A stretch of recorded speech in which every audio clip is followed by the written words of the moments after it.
Item number SCP-231-7. See addendum regarding SCP-231-1 through SCP-231-6. Object Class Kita. Site and Personnel Requirements. Under Special Order of 05-.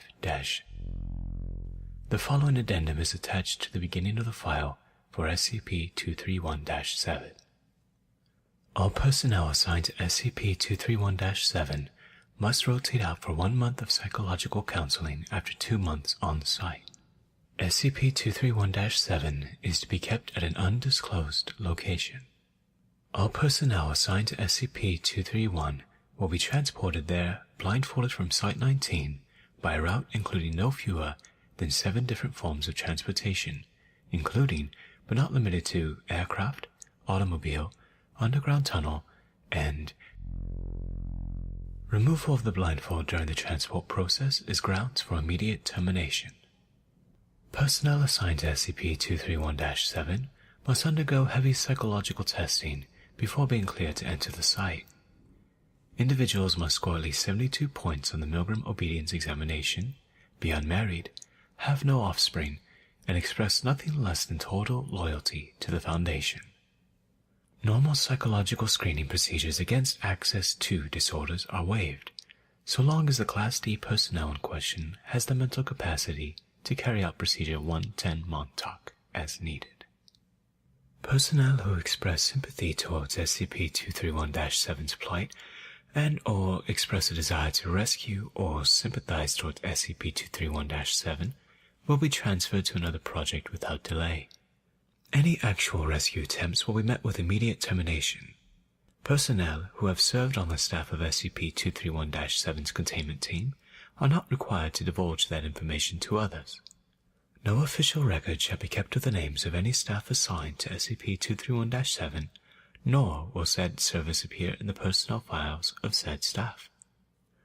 While on site, individuals assigned to SCP-231-7 will be issued concealing helmets with integrated voice changes to protect their identity.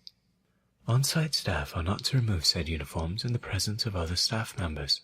Off-duty hours are to be spent in private quarters alone. 6 Class D personnel are to be assigned to SCP-231-7 each month for the purposes of carrying out Procedure 110 Montauk. Violent criminals are not to be used for this purpose due to the possibility of accidental fatality during the 110 Montauk process. Special Containment Procedures. Following repeated escape and suicide attempts, and based on the failure of containment for SCP-231-1 through 6, containment of SCP-231-7 has been amended to the following. SCP-231 is to be contained within a soundproof holding cell adjacent to holding cells for 6 Class D personnel assigned for the purposes of Procedure 110 Montauk. Cameras will monitor every inch of the cell at all times and must be manned 24 hours a day. Malfunctioning monitoring equipment will be replaced without delay by psychologically screened staff. Doors will be magnetically locked, openable only by positive action by the control and monitoring facility. This includes all doors linking the main holding cell to those of the 6 Class D personnel. SCP-231-7 is to be kept restrained to a hospital bed at all times, except for the purposes of Procedure 110 Montauk. Hydration will be provided through IV drip. Feeding will be carried out twice per day through feeding tube approved medical personnel who have not taken the Hippocratic Oath. Under no circumstances are narcotics, anesthesia, or other unapproved medications to be administered to SCP-231-7. Procedure 110 Montauk is to be carried out at least once every 24 hours by Class D personnel. During Procedure 110 Montauk, at least one security clearance full 231 staff member must monitor the procedure by camera at all times, although the sound may be turned off if the vocalizations of SCP-231-7 become too distressing. Following the procedure, all Class D personnel must return to their holding cells or explosive collars will be detonated. Data expunged per Order of 05. On the information moved to Eyes Only Document 231-110 Montauk. Access to 231-110 Montauk is limited to personnel with security clearance full-231. Description: SCP-231-7 is a female between 10 years of age with data expunged. SCP-231-1 through 7 were retrieved from following a police raid on a warehouse owned by an organization called the Children of the Scarlet King. See article on in the newspaper, Police Raid Satanic Sex Cult, Save 7. 24 hours after the rescue, SCP-231-1, real name, went into labor pains, giving birth 3 minutes later to SCP, causing event, resulting in over confirmed casualties. Foundation personnel immediately took possession of remaining SCPs 231-2 through 231-7, and based on notebooks recovered from the cult, instituted Procedure 110 Montauk to prevent future occurrences. Addendum 231-A. Current status of SCP-231 units. SCP-231-1. Deceased. Killed during initial recovery operations while giving birth to SCP. See Casualty Report for Event 231 Alpha for more details. SCP-231-2. Deceased. Killed during attempt to remove fetus of second SCP specimen, resulting in immediate event. See Casualty Report for Event 231 Bravo for more details. SCP-231-3. Deceased.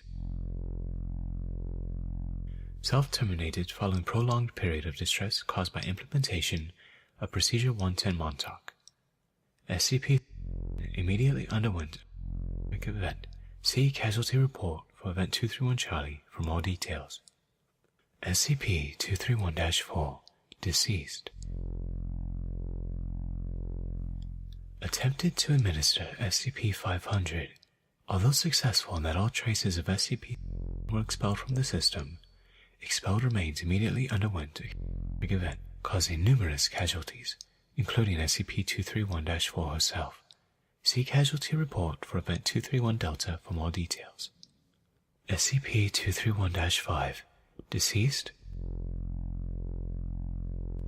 Botched application of Procedure 110 Montauk resulted in SCP-231-5 giving birth to SCP 1 hour later, which then underwent a event. See Casualty Report for Event 231 Echo and reports on destruction of Site 231 Aleph for more details. Recruitment profile Class D personnel was revived to minimize possibility of a second botched Procedure 110 Montauk. SCP-231-6. Deceased.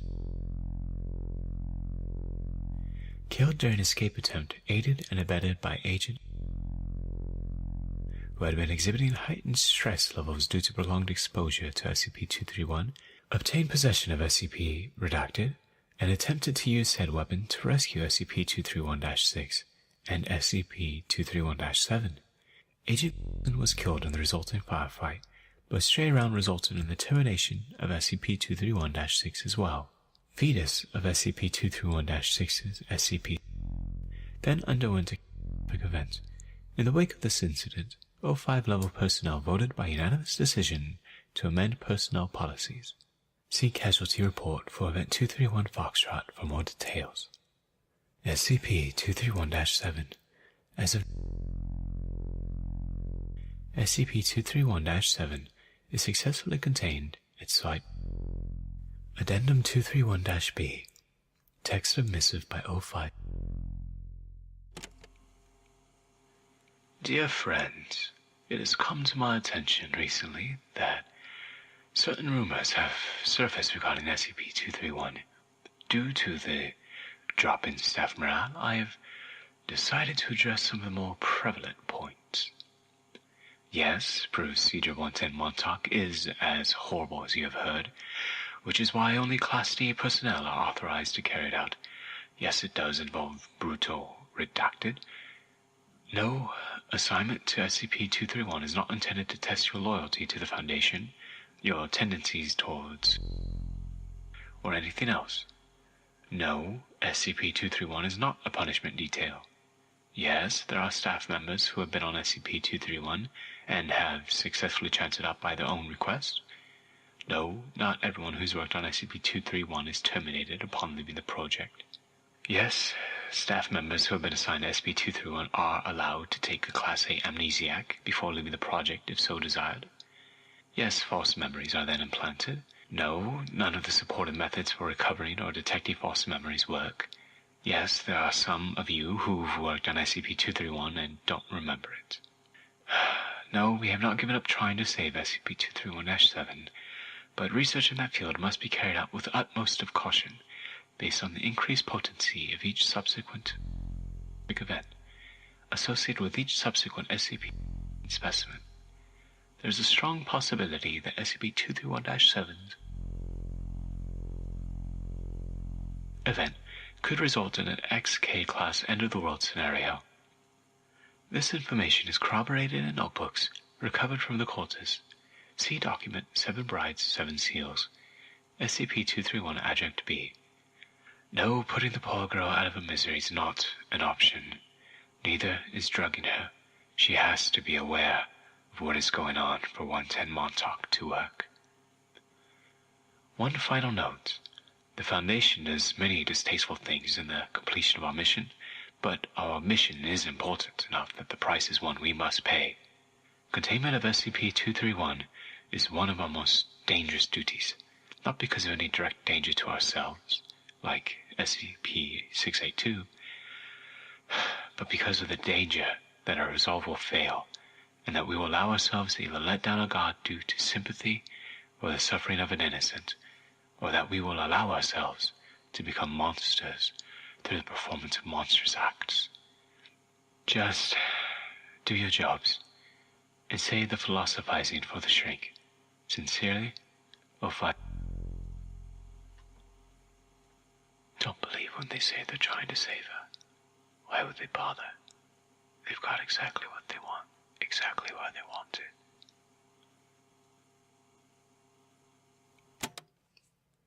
Addendum 231-C. Update. 231-7's emotional response to Procedure 110 Montauk appears to be reduced recently, despite proper execution of said procedure, increasing danger of SCP's undergoing event. 2 options have been proposed. 1. Development of a new containment procedure with higher emotional response than Procedure 110 Montauk. 2. Administration of a Class A amnesiac to SCP-231-7, allowing for a return to base emotional response state. Said memory modification is to be administered during execution of Procedure 110 Montauk to maintain heightened emotional state following memory reset. Please advise. Dr. Addendum 231-D. Decision. Carry out Option 2 for the first available opportunity. 05. Addendum 231-E. Aftermath. Option 2 was carried out.